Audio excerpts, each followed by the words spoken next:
Hi, friends. It's Monday afternoon, and it is also President's Day, so happy President's Day to you. I was reading somewhere this morning a stark reminder that I think it was 8 of the first 12 presidents of the United States were slaveholders, men who held in bondage for forced labor other human beings. Uh, so it's not a surprise that we are who we are.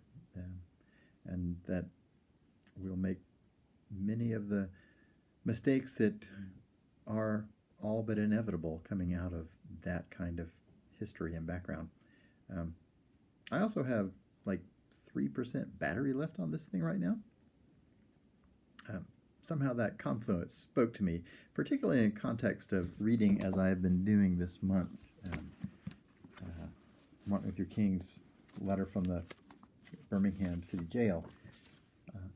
I first read this when I was probably in college many years ago. And even then, one particular brief passage leaped out at me and has every single time I've read it over the past 40 years. King wrote, "The contemporary church is often a weak, ineffectual voice with an uncertain sound. It is so often the arch supporter of the status quo. Far from being disturbed by the presence of the church, the power structure of the average community is consoled by the church's silent and often vocal sanction of things as they are." I don't think that has ever been different in the lifetime of the American church. And I think that that would absolutely have been true through the lifetimes of all 8 of those slaveholding presidents. But, as King said in 1963, the judgment of God is upon the church as never before. If the church of today does not recapture the sacrificial spirit of the early church, it will lose its authentic ring, forfeit the loyalty of millions, and be dismissed as an irrelevant social club with no meaning for the 20th century.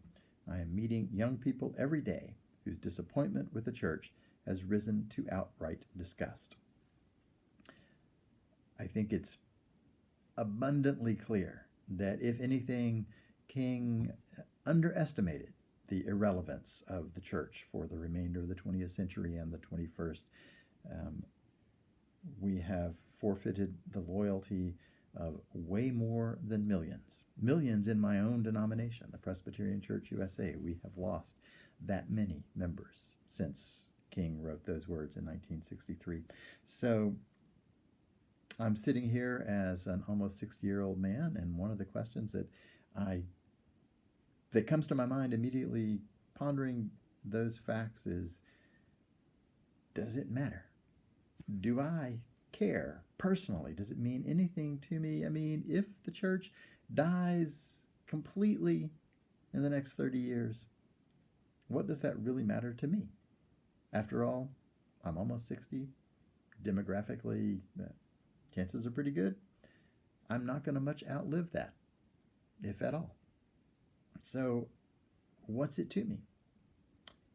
Do I have a responsibility to a future that is not my own?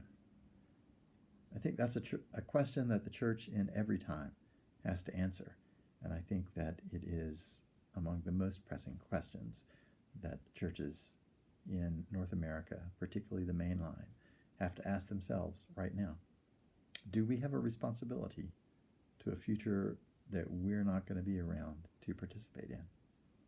It seems to me that until we can answer that question, it's really difficult to even begin to pretend that we are going to be anything other than the tail light on history rather than a headlight shining a way forward, and we will continue to forfeit the loyalty of millions and continue to be even more irrelevant to young people in the 21st century.